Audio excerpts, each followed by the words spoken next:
Oh my God, some people said this day would never come. Whining About Movies is back, yo. It's back. The ace is back. I am back. Do you remember how we opened the show? No, I really don't remember anything. Well, how do we do this again? No, I mean this is our 123rd show. Oh my God. We're approaching our 1-year anniversary of doing this show. Wow. 1 year coming up next week. Oh.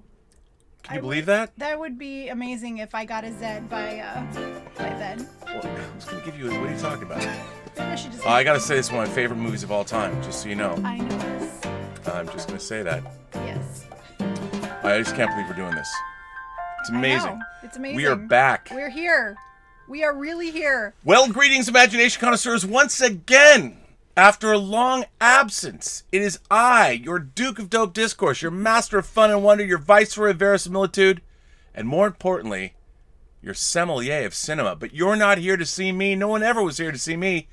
They're here to see you. Who are you again? I forget. It's been so long. You forgot who I am. Maybe I forgot who I am. Who are you? I am the ace, the arbiter of cinematic excellence, Elysabeth Gwendolyn Belle. You forgot something. I did. You're the enchantress of entertainment. But see, I reversed it. I was supposed to say my name, and then the ace. Well, see, okay. It's been so long. It's been a long time getting from here to there. Yes. Oh, that's the wrong thing. We're here to talk about one of my favorite movies of all time, Bob Fosse's seminal roman à clef about his own life, 1979's All That Jazz. All That Jazz. Starring Anne Reinking, Roy Scheider, Ben Vereen, many New York character actors, Leland Palmer, Bob Fosse's ex-wife. Actually, Leland Palmer was the name of someone from Twin Peaks. Perhaps I got that wrong. Anyway, we're here to talk about that. My God. And have some wine. And we really need wine at this point. See, I shifted the channel. My God, it's good to see all of you. I hope it's as good for you as it is going to be for us. That remains to be seen. I'm not one to call that. You have to tell me afterwards. We've got the J. Hofstetter Le Green, 2015. Wow, good vintage. Fancy.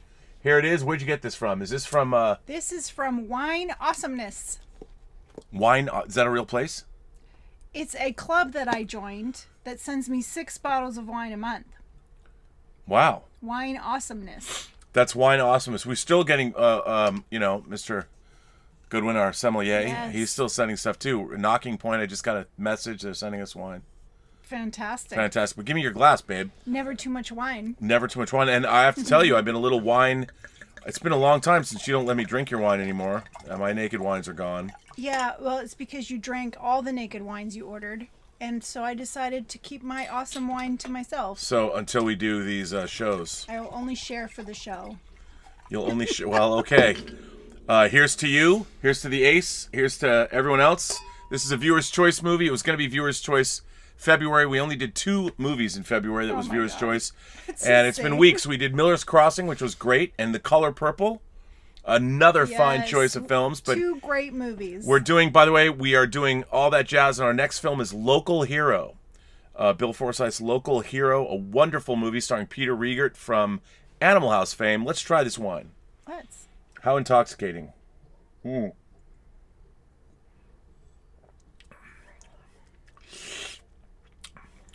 Delightful. Ooh. That is awesome wine. That is delish. Just as advertised. Wow. You gotta taste it one more time. Yeah, I'll taste that one more time too. So,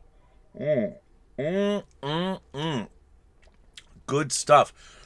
Ooh. So I have to tell you, I saw this movie, came out around the holidays in 1979. I was 12 years old. And this might have been Jewish Movie Day for us. December 25th, I grew up with Jewish Movie Day, where we'd all go to the movies and have Chinese food afterwards. Yeah. And my parents, I suggested this movie, and this film... So you saw this with your parents? I saw this with my parents, even though there's a lot of raunchy stuff in it. There's a lot of sex and philandering in it, but there's also dancing and music. Did your mom reach over and cover your eyes? No, they really liked it. They never covered my eyes, and I was like I was the movie guru. I had to pick the movies, so I usually picked them. Wasn't your sister younger than you? Yeah, she was 11, so she came and saw this as well. So we were a progressive family. This movie left a huge impact on my life. It was the first time I really noticed film editing. I mean, in terms of the way I was very conscious of, I don't know why, maybe it just hit me, the way you went in and out of scenes and the way they played with sound. You know, to be on the wire is life. The rest is waiting. And you see you see Joe Gideon.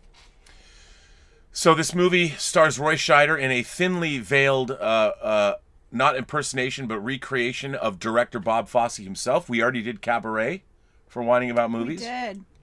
The fantastic Cabaret. Bob Fosse was one of the most well-known choreographers in the business, and he'd become a movie director. And this film was kind of all about his life and art and what it means to struggle to make film and to work in the entertainment business. I mean, there's so much about this film that I love, and it opens, of course, with I think a tour de force scene of both editing and it shows you the full day of auditions for a new show that Joe Gideon is mounting, and it's a brilliant scene. And you hear the song "Nights" on Broadway, not "Nights on Broadway." That's a Bee Gees song, but on Broadway, and it's a great scene. And in the opening scene, not only are you watching Joe Gideon working with dancers, but you meet his ex-wife, you meet his daughter, you meet these producer characters, and it's a great opening scene that really... I love the opening scene. I love the whole audition where tons of people... He's starting off with tons of people, and it's just such an interesting montage of, like, you know, the elimination and these people. They even show a few of the people's, like, personalities. And it's really a great opening scene. And in the opening scene, they do things that I learned, again...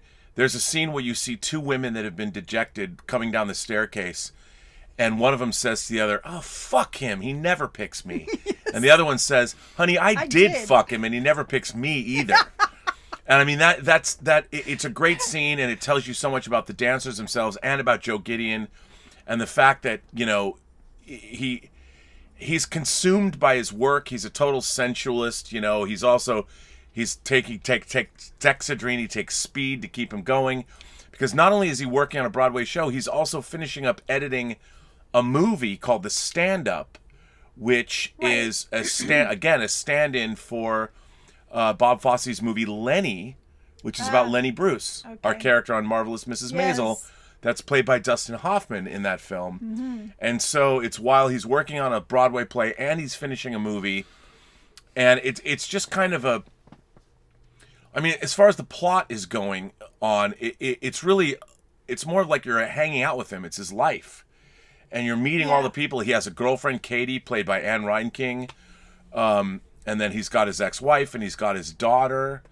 And he's trying to juggle everything. And at the same time, it's being intercut with a conversation he's having with a character named Angelique.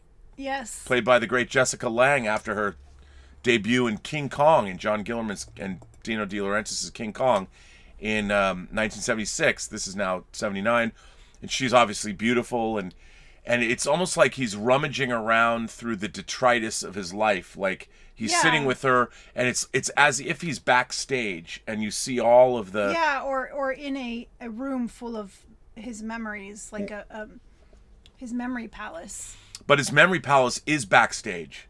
Right. You know, that's where, and so it's really great, and it's almost like he's confessing to her. Yeah. And this whole thing, and you see that he sleeps with women even though he's got girlfriends, and he's a philanderer. Is he though, or does he just drink in life? He's definitely a philanderer and a player. He's living life the way he wants to live it. He's living it hard. He's living it hard, and he's selfish. He's very selfish. He doesn't want to give it up, even though he knows he's going to, his daughter's going to suffer, and his the most important people in his life. And he does show remorse for some of it. He feels bad for what he did to his ex-wife, and yeah, we see him. He started dancing in burlesque clubs as a young man. Keith Gordon, who was in Jaws 2 and Dressed to Kill, who later went on to direct movies like The Chocolate War and A Midnight Clear, plays a young Joe Gideon. Mm-hmm. And you see him even then, the topless girls, the big boobs, the Zoftic women that dance. He's all into them. He's even lying to them. They're like, how old are you, kid? He's like 18, 19. And he's got his Latin book. He's clearly in high school. Yeah. And it doesn't shy away from, like, right before he goes on stage, these three girls come in and they're like rubbing on him. Totally teasing him. Hey, totally teasing him. And of course I think it's hilarious. He ejaculates in his pants on stage, and all the guys at 3 o'clock in the morning in the burlesque club know what happened. They're all pointing and laughing at him. And then you even see his mother. He's a good boy. He'd never do anything wrong. Right. And even he calls his mom, when he is asked to describe his mother, he calls her sexy. He calls her jolly and sexy. Plump, I think he calls her. Yeah. But sexy. Mm-hmm. But sexy. And it's... Which is a little weird. I mean, I have to say, like, I don't know what it says about me, but I totally identified with his character. Right. Like, I loved his character because he's obviously a deeply... You were a player. Not at 12. The movie, I think I wanted to... Well, I kind of was a player at 12. What can I say?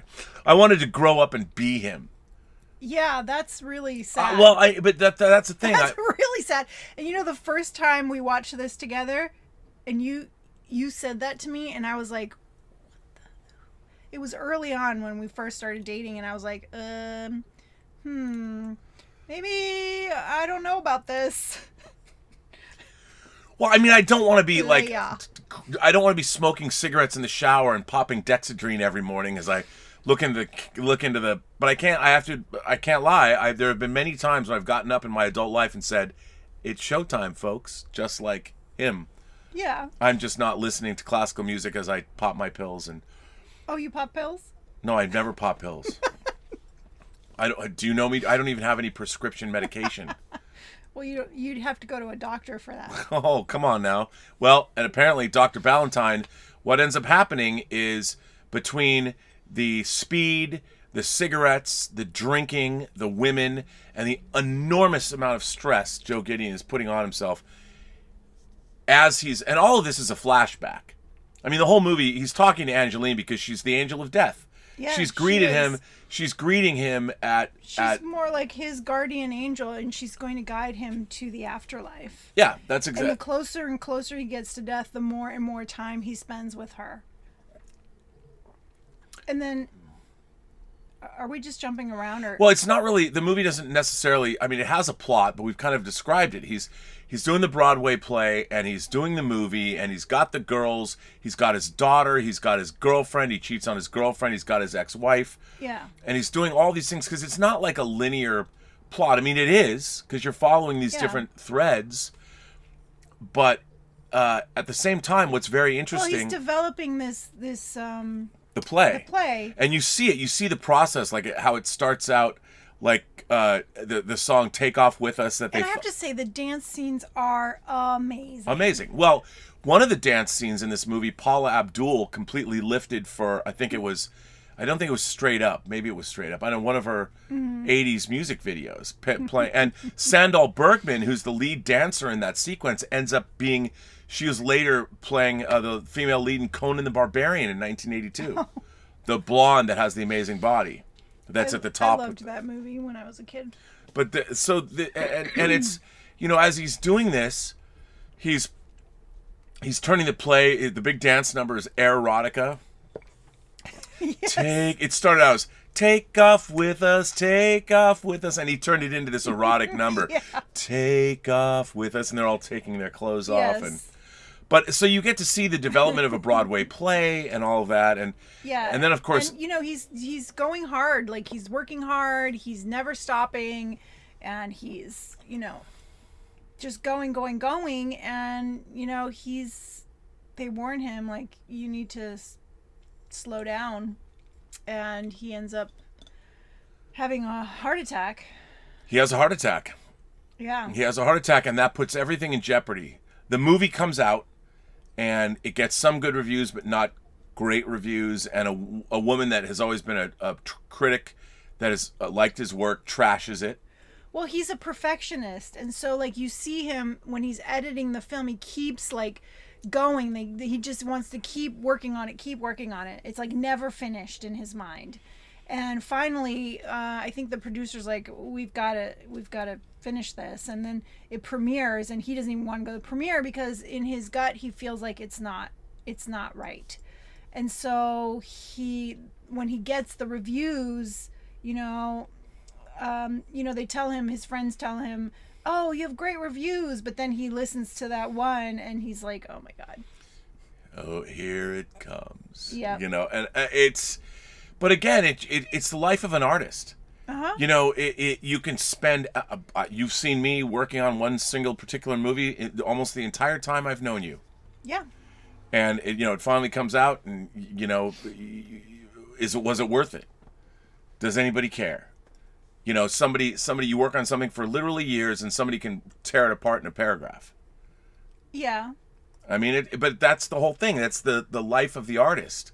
And when he has that heart attack, what's really interesting, John Lithgow's in this movie. He is. He plays like the Salieri to, if Joe Gideon is Amadeus, Lucas is yes. John Lithgow's character is like the second best director on Broadway. Yeah. And they even take it to him. And it's very funny. You get to see this game. Like, they don't really want to say, hey, we're approaching you to direct this film. So they play the Hollywood game. Yes. Oh, I'd like to read it. Oh, I just happen to have a copy here. Maybe you could take a look at it. Yeah. They go back and forth like that. And it's great. There's a great moment.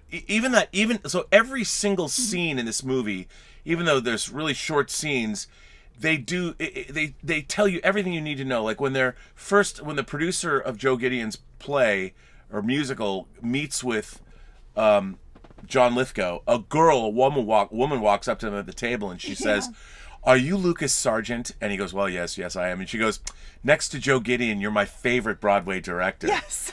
Can you give me an autograph? Can you give me an autograph? I mean, it's so. At that point, he's like, it's such a brilliant scene because anybody who's worked in show business has had any kind of notoriety. Yeah. They've always, everybody experiences that. Either they're mistaken for someone else. Aren't you blah blah blah? And they're really so and so. Yeah. Everybody knows what that's like. And this film to me, it's beautifully shot. It's unbelievably edited. The verisimilitude of it, but it also, to me, it's one of the great fantasy films ever made, because it's a man, going through the inventory of his life, and he is talking to the angel of death, and he is taking stock of, and the thing is, he is self-aware. He is. Because he's always going, oh, I screwed up that marriage. He's totally self-aware, so he does have a consciousness. Yeah, I mean, he's got a conscience, and he's, he goes through.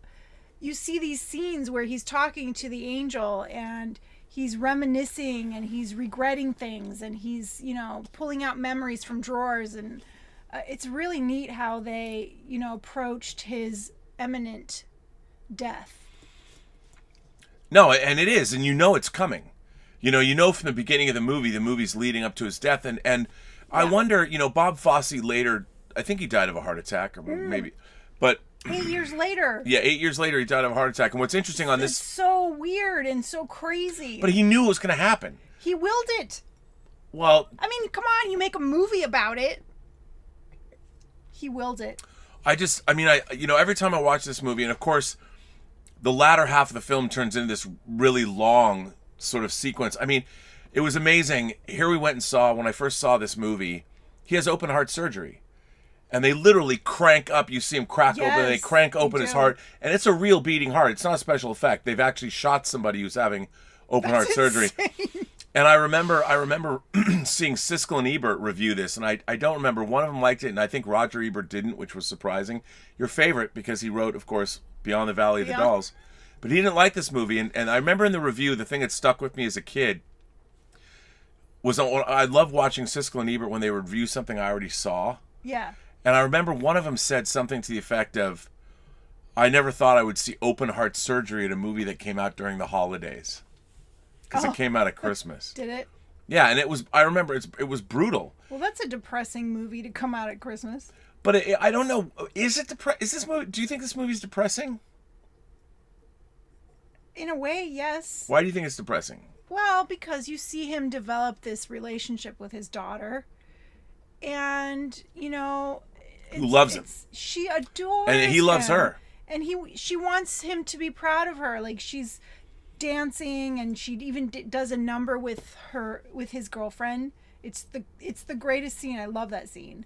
And, she just wants him to be proud of her. Like, she's going into dance because he's into dance. And it's just sad to think, and he even talks about this when he's in his memory palace with the angel, that she'll grow up without him. And that part's really sad. Yeah, and it also is one of the great exchanges, one of the greatest lines that I've ever heard in any movie. And it's a little crass. What? But, so, his girlfriend, Katie, who's caught him sleeping with one of the dancers he's auditioned. So the next day, it's in the morning, and she is sitting in bed and calls, and as Joe's getting ready in the bathroom, she calls and makes a date. Yes. With a guy. Yes, she does. And Joe Gideon comes out and knows the dancer, and he says, is he looking to get laid, or is he looking for Mr. Right? And she says he's straight. And he knows that because Roy Scheider's not a tall guy. He goes, oh, and he's a very tall man too. Correct. And they have this fight. They get in this fight, and Joe Gideon's saying to her, like, I give you all I can give. Doesn't she say she's gonna go? Yeah, she's gonna go on the traveling. Yeah. And he's like, I think you should go. Yeah. Meaning like, get out of my hair so I can fuck around. Yeah, right. But then he keeps coming back in the room. But he loves her, and she loves him. But he is who he is. But there's it's great. Like, he says to her, he says, I give you everything I can give. I do everything I can for you. And she goes, well, you give all right, presents and everything. I just wish, and this is one of the greatest lines in any movie ever. She says, I just wish you weren't so generous with your cock. That's right. And he thinks that, and what's so funny is he thinks about it because that's a great line of dialogue. Oh, that's a great line. He goes, I'm going to use that. Yeah, he says, that's good. And he walks back into the bathroom like he's totally like, that's a great line. I'm going to use that. And he walks back into the bathroom. And then he comes out and realizes what's going on. And he's like, don't go. Yeah. And then the world is back because she loves him. She doesn't want to go out with anybody. She wants him to say, don't go. And when he does, she's just elated. But I love that scene, not just because that line of dialogue, it's his reaction. Because there's times when I sit around, I hang out with people and I hear somebody say something, I'm like, that's good. And because, I've got witty friends and I wish I could talk and be as witty as they are sometimes. And half the time when people talk, I'm like, man, I got to use that. I don't say it. I just walk away and incorporate it into my own memory palace. Yeah. But the movie is so smart. It's so beautifully directed. It's smart. Unbelievable. I mean, it's got that. It's really well acted. Oh, everyone in it is fantastic. Right down to his daughter. She's amazing in this. No, she's amazing in this, and I think that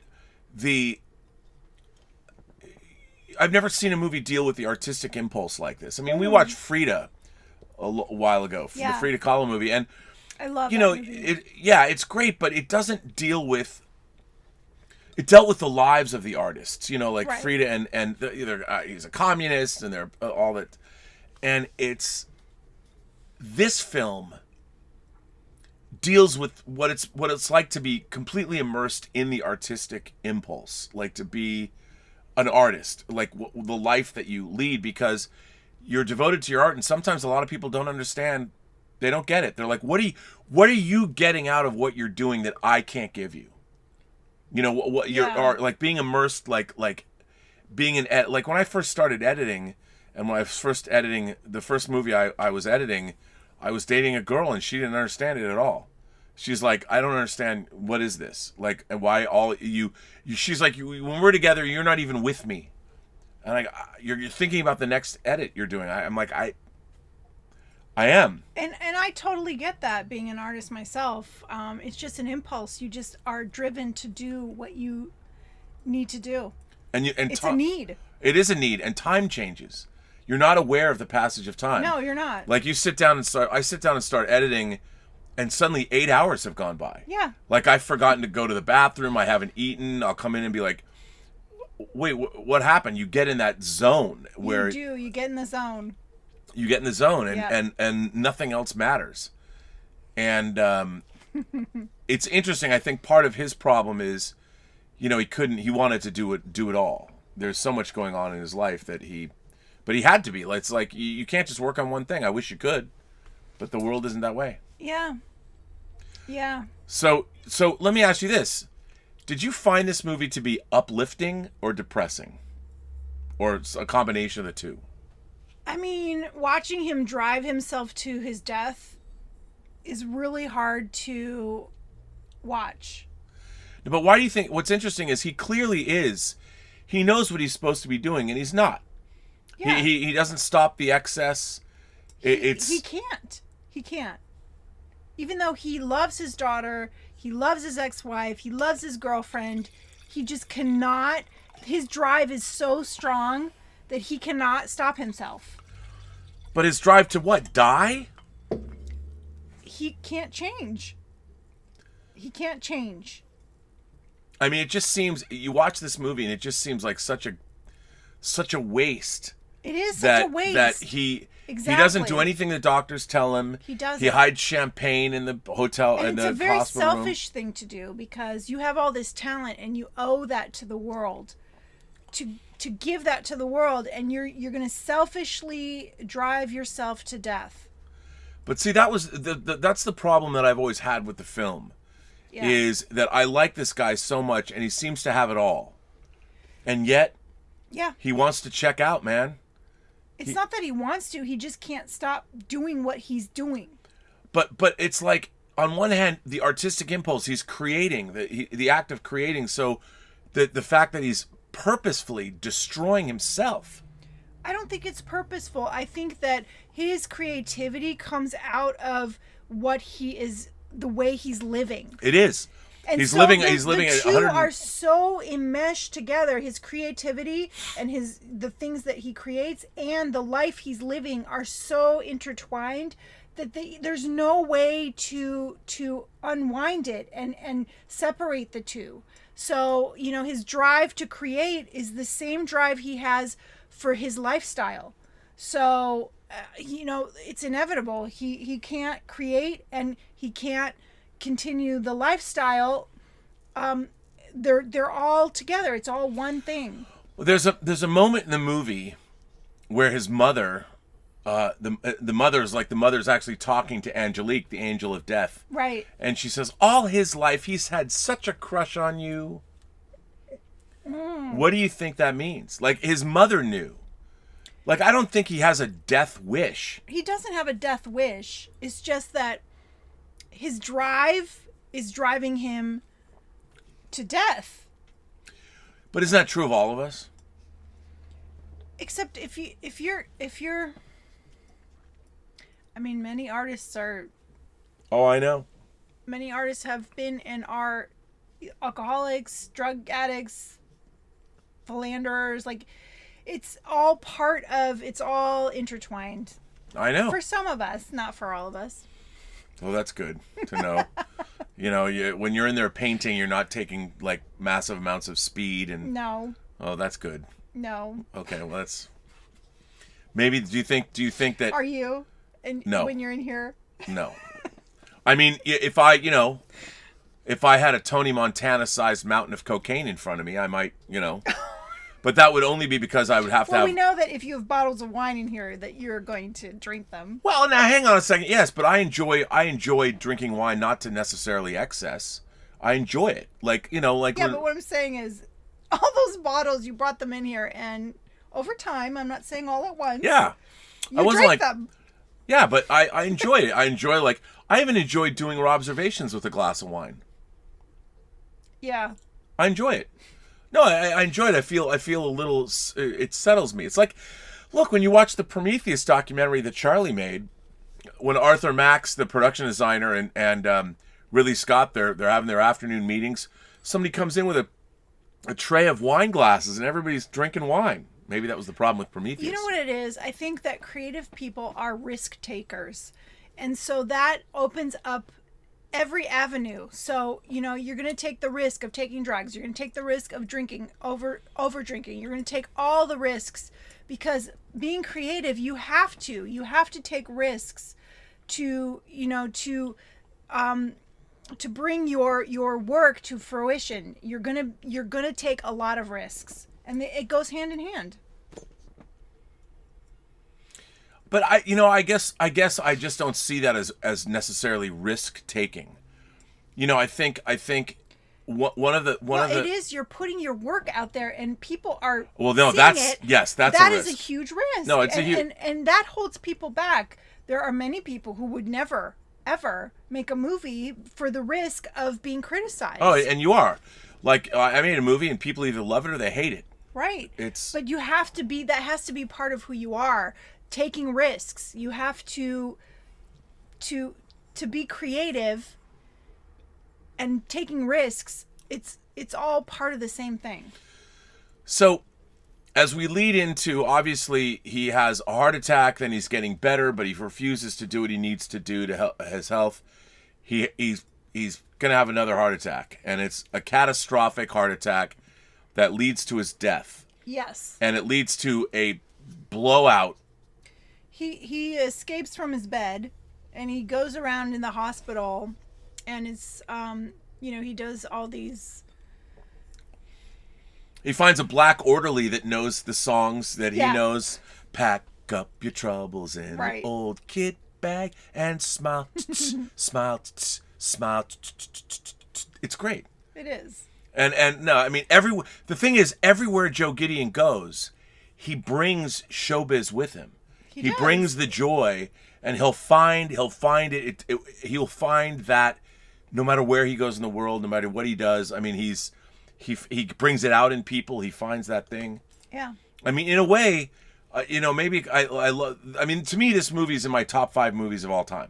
I love this movie. I've seen this movie literally 100 times. Like, there was a week once where I watched this movie all the time. Like I never turned it off. Me and Amelie. Yeah, like you and Amelie. I mean, it's just just because the to try and come to terms with all of this and what it is you're doing, and the thing is, he loves people. That's the thing. Yeah. And I think I identified with him in that way too, in that the character, and that he loves people. He loves what they're doing and all this stuff. He likes the excellence too. I mean, but it's so sad to me that every time I see this movie, I want to say, dude, you gotta. Yeah. I as a viewer, I'm like, you gotta stop. I want to see all that jazz too. Yep. I don't. It's not gonna be like Arthur 2 on the Rocks, which sucked, and I loved Arthur. I really want all that, and I'm never gonna get it because he would rather shuffle off this mortal coil, in a blaze of glory. And what happens? What's really sad about this movie too, is I think it has a sad ending, even though it's this joyous bye life. But then you see amazing scene. It's the whole end. But it's heart-wrenching at the same time. It is. I mean, hospital number. It's what an amazing ending. Which is this blowout phantasmagoria of his heart condition. He's on a stage, and then you see, like, as it reaches the climax, you see all the people in his life, like he's saying goodbye to everyone, hugging them, and they've all moved on. They're gonna live more, and Katie, his girlfriend, has a new boyfriend. The show's gonna go on, the world is gonna go on, but he isn't. He isn't. And it's sad. Like it's so sad. It's so sad that he had more to give the world, and the fact that he. I mean, I see this I see this movie as a cautionary tale. Yes, but also, you think about so many people, creative people, who have suffered a similar fate. I know. And some of them take their own lives. You think about somebody like Kurt Cobain. Yeah. And in a way, because he really does kill himself. He didn't have to die. He didn't have to die. He wanted to die. I don't think that he wanted to die. He just couldn't stop. He couldn't stop what he was doing because it was all part of his creativity. which he was unwilling to give up. So what can we learn from this, Elysabeth? Don't take drugs. Just kidding. No, you're not kidding. I'm not kidding. Don't take drugs. I get it. You're not. I mean, control yourself. Know your limits, and when you get older, just kind of chill out. But don't stop creating. All right. No, I think that's I accept that. No, I think I will accept that. Well, listen, we have letters, we have stuff. Do you have something to show? Oh my God, I have show and tell. Elysabeth has show and tell. Okay, so this week, what I received in the mail was pretty freaking amazing. It was because of you that. Yeah. Okay. So I got from Swag Props. From Cal. Our boy, Swag Props. Yeah. The philosophy Here. of time travel. Swag Props, our boy Cal. He has an Etsy store. It's Swag, S''WAK. He makes books from movies, like prop books. He does incredible work, and this is the philosophy of time travel. Okay. Now explain and by the way, if you look at this book, it's amazing. Show them some pages. It even smells like an old book. The philosophy of time travel. I mean, look at this. Here's the foreword. And, you look at this, the tangent universe. I mean, this book is incredible. It's pretty amazing. It's incredible. And it's an exact recreate. Well, you explain what this is. So, on episode 3 of the our third show, episode of Elysabeth. Yes. We reviewed Donnie Darko. Donnie Darko. Which, by the way, is coming out in 4K from Arrow in April. Yes, it was pre-ordered. Thank you. And so I made a comment because you had received the nine gates of the kingdom of heaven. Right. The fact that what I love about this YouTube channel is that I looked up Swag Props. When we first started doing this and he first started, I noticed him. I didn't know what does that mean? And he made the book from the ninth gate. Now, why I love that so much is, one, I didn't think anybody would love the ninth gate as much as I did, much less make a prop replica of it. And there's really 3 different versions of the movie, but there's a 4th. I mean, the fact that he made this, I'm like, this is why I love this channel. This is why I love all of you. This is why I love Imagination Connoisseurs, because, my God, Swag Props. And I didn't even realize somebody made. I showed you the Misty Mountain map he made the other day. Mm-hmm. So you had said, what'd you say? Okay, so I just off the cuff said, "Oh, I wonder if Cal makes the book, The Philosophy of Time Travel, when we were reviewing the movie Donnie Darko." Okay, this is a year later. Yeah, it's almost a year later. And this comes in the mail this week. I didn't even know. Cal didn't say anything about it. I just got this package. I was like, "What is?" I didn't know. What is this? I had no idea what it was. It just blew my mind. I couldn't believe it. It took him a year to do all the research, and he really researched what's in this book, and he got as much information as he could, and made this and sent it to me. That is the artist's proof. This is the artist's proof. That is the artist's proof of that book. And along with it was a letter that Donnie Darko wrote to the author of the book. Yeah, and it's Rebecca Sparrow, right? Roberta Sparrow. Roberta. Sorry. But see, one of the things that Cal does is he recreates. If there's a letter in a movie or something, he recreates it too. Yeah, so he recreated the letter.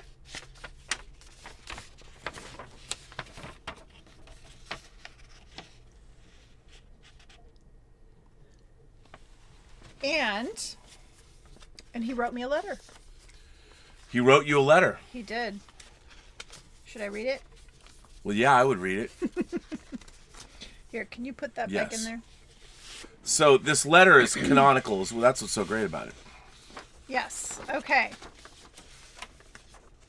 My mind is still blowing. He made this. Okay. Dear Elysabeth, in WINEning About Movies number 3, aired the 19th of March, almost a year ago, 2020, you and Rob reviewed Donnie Darko. In that episode, you mentioned that you really wanted to read the book that was featured in the film, i.e., The Philosophy of Time Travel by Roberta Sparrow, and you wondered if I had ever thought of replicating that book. Well, a year later, and I have finally completed the project. Enclosed here within is the artist's proof. Or if Rob objects to the use of the word artist, you can call it the bookbinder's proof. Well, I can the bookbinder's proof. Let me just say that Swag props. You're an artist. You are an artist. You are a master. You should be working in Hollywood making books. It has taken me a year to research the individual chapters and to replicate them to the last detail. From my research, there were only 13 unique pages in the movie prop. The title page, the foreword, 8 chapters, the appendix, and the notes page. The chapters themselves are very sparse. They only take up a page each. The chapters also skip, so I added chapter headers for the missing ones. But they're blank and blurry to add to the mystique. Because of the limited number of pages, I did what most prop makers do, that is, to repeat the pages to make up the book. Although I did vary it. Every altered set of pages contains handwritten notes at specific paragraphs referring to incidents in the movies. I also added a Donnie Darko, the explanation chapter at the end of the book to make it interesting to read, rather than just a repetitious prop. I've also replicated the letter Donnie wrote to Roberta Sparrow in the movie, enclosed in the envelope bearing her name. Just don't go putting it in random old ladies' mailboxes. Anyway. That doesn't end well. Anyway, I hope you like my replica, and thank you so much for inspiring me to start this project. It has given me a newfound appreciation for the movie. Best regards, Cal, a.k.a. Swack Props. P.S. There's a separate package for Rob coming soon. Ooh. All I can say is it's amazing. It is amazing. I mean, it's blowing my mind. I mean, every time Cal has sent me books or packages, I didn't know that there were things in them that they're mind-blowing. And as somebody, I began my feature film career working in the art department. So I've seen, how things get made, and the work that Cal does is amazing. And I know this, I don't want this to seem like a commercial necessarily, but I give my highest recommendation. If you want to give a movie fan an interesting gift that is also a piece of handmade art from a true artisan, Swack Props' books and his even the map to the Misty Mountains, which if you use ultraviolet light, they're the runes. The guy's amazing in what he does. Yeah, so much detail. It's mind blowing. It's amazing. Oh, and I got another gift. Oh yes. Well, I gifted that to you. This is a re-gift. A re-gift? Yeah. Well, I mean, it was mine. I'm giving it to you, though. Oh, who sent it? Who gave it to you? I think Cliff did, but I'm not sure. I don't remember who gave that to me. Maybe I just bought it. I'm not sure. In lieu of having a Z. Maybe I shouldn't have. No, it's great. I love this. I love this so much. And by the way, the book and this, which I'm going to show you, are going to end up in my movie. Well, this is already in your movie. This is already. She already put Cal's book in the movie. Movie, but are you ready? Yeah, that's a 3-dimensional. I think. Yes, it's not the belt buckle. No, it's not the belt buckle. It's an actual Zardoz head. Yeah, it's a Zardoz head. I think I got it off Etsy. I think. Like with wax. So there you go. I love this. Now we have a couple of letters. We have letters from, of course, viewers, and let's see where we're at. The first letter comes from Mike F. Mike F says, "Hi, Rob and Elysabeth, and to the Post-Geek Singularity. I'm glad that you two are finally tackling Bob Fosse's masterpiece, All That Jazz. I love that film as well. I actually watched Fosse and Verdon first before I even got to see the film. I thought the limited series was fine. Sam Rockwell and Michelle Williams were terrific as the titular showbiz icons. Later on, I saw Amy Sheridan-Palladino mentioning how much she loves the film, especially the editing. Because of that, I decided to just finally watch All That Jazz. I was mind blown when I watched it. The editing was the chef's kiss. It is existential and cathartic, and you can't help but look back on your life as you watch it. Roy Scheider gave a terrific performance as Joe Gideon, and he should have won an Oscar for that. I agree. Jessica Lange was gorgeous as Angelique. Anne Reinking is also in the film, in which she played a character that is more or less based on herself. FYI, she still had to audition for it. The fantasy elements of the film work so well. I just love the film so much. It's a masterpiece. I would give it 4 glasses. Great minds think alike. As for a recommendation, I already mentioned this on Rob's Observations in a letter, but I want to recommend the Airport franchise. That was one of the greatest letters ever. I turned it into a short take. Also, Rob, don't worry. I will watch the Concorde Airport 79 soon, and I will definitely write you a letter once I've seen it. Oh my God, you must. I won't mind if you two will tackle the Airport franchise in the anniversary episode or even in a regular episode. I just want to see you two tackle any of the Airport films. Anyway, that is all for my letter now. Thank you and stay safe. Well, that is viewer's choice.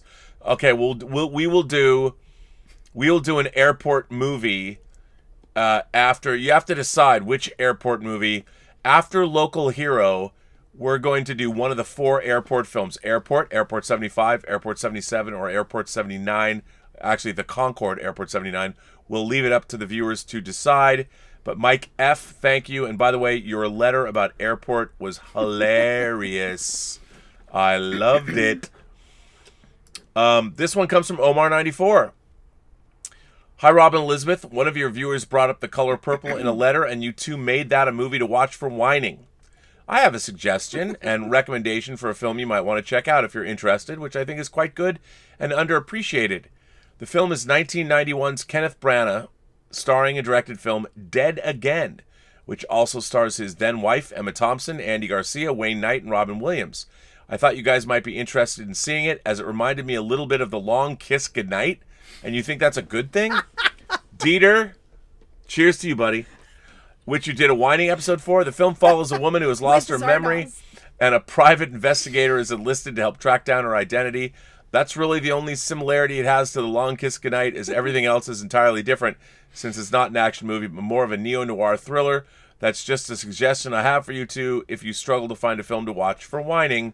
Thanks, and live long and prosper, Omar94. You know what, Omar? Australia, my favorite Australian video company, just released Insignia. Is it Insignia? I think so. They just released it on Blu-ray. I didn't order it, but now you've given me a reason to. So cheers to that. So let's see if any of you have anything to say, and we'll check that out. Black Philip Alvarez sends in a tip and says, "This is a new show, laugh out loud. Just kidding.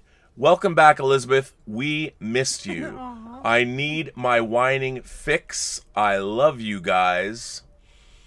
And then Swag Props is here. Yay. Roy Scheider and John Lithgow later appeared together again in 2010, the year we made contact, which, I gotta confess, I enjoyed a heck of a lot more than 2001: A Space Odyssey. Come on, dude. Look it, I'm not even in. You're not even apparently in this way. I'm up. Oops. Hang on. Let me.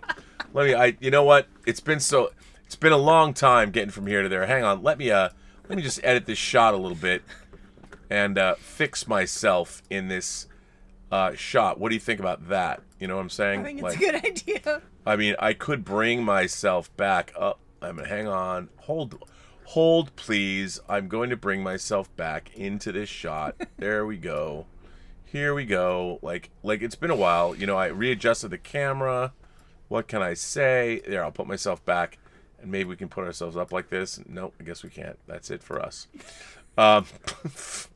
So there we go. Hey, look, I'm on camera now. Woo! Hey, look, the breast cancer awareness Darth Vader's in the picture too, and the is that the Well, yeah, lots of stuff over there. Stuff's happening here. It's moving around. What can I say? And Zardoz. And Zardoz, yes. There you go. You can see him too. The belt buckle, but that Cliff Stevenson gave me the belt buckle. That thing I might have ordered myself. I think you did. I think I ordered just that for me. Yeah, it's just for you. Yes. Well, I mean, I guess that's it. I guess.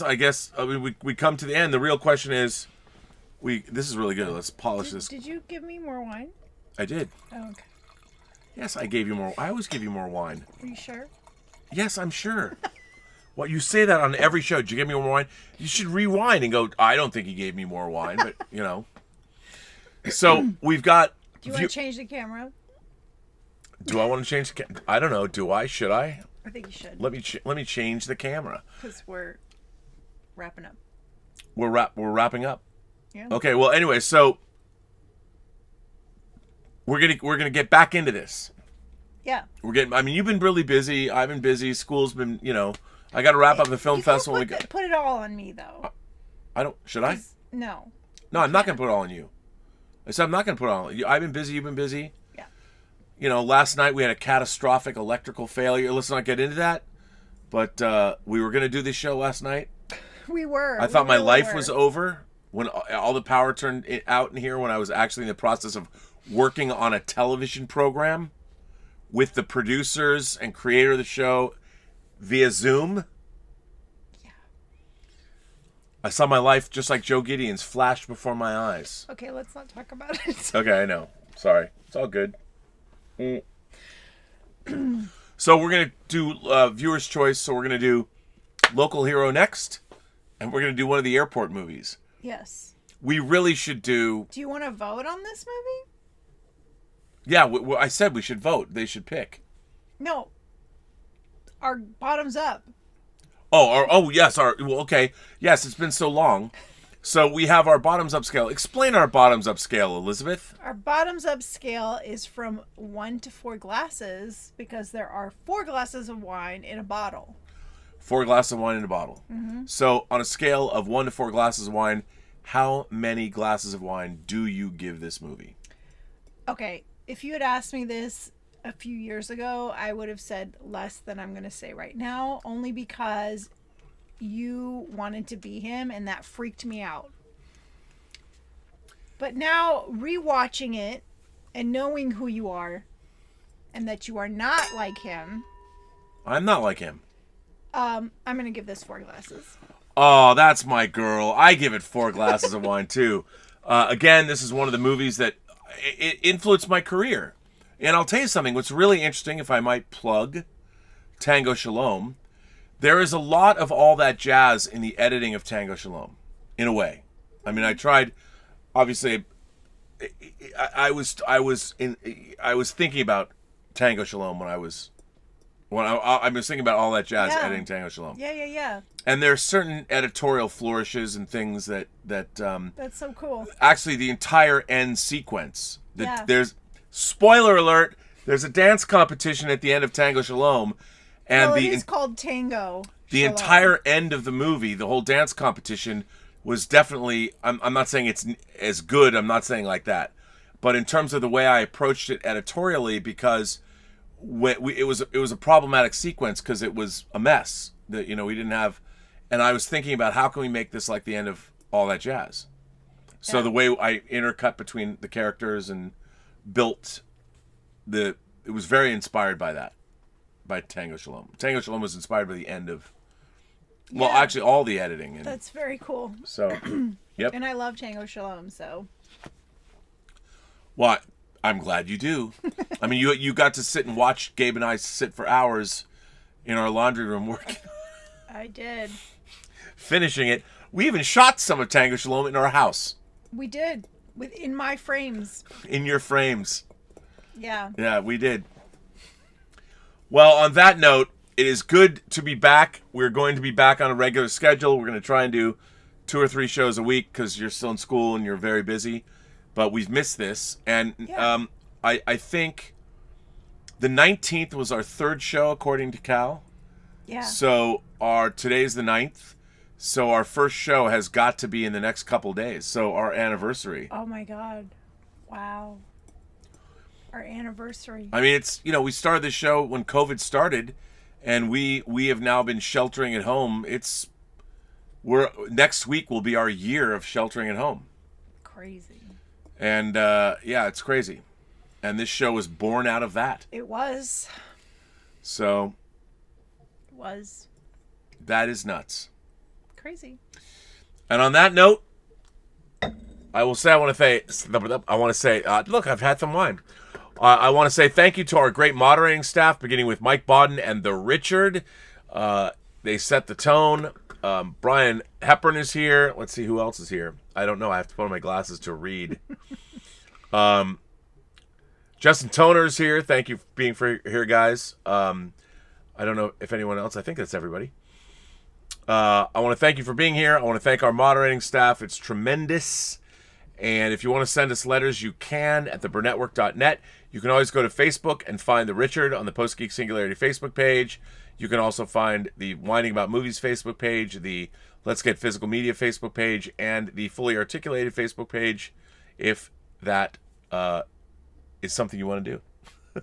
You should do. And we will be back again with Bill Forsyth's Local Hero, starring Peter Riegert, which is a wonderful movie. Burt Lancaster and Peter Riegert coming next. Hopefully, I don't know when that'll be. What do you think that's going to be? It's Tuesday tonight. Oh, our next show? Yeah. What's your schedule? We could do Friday. All right, then. We could do Friday. We'll do Friday then. Or even Thursday night. Okay, Thursday night. Well, to be decided, but it will be Thursday or Friday night, and we'll see when we have to pick a special show for our anniversary.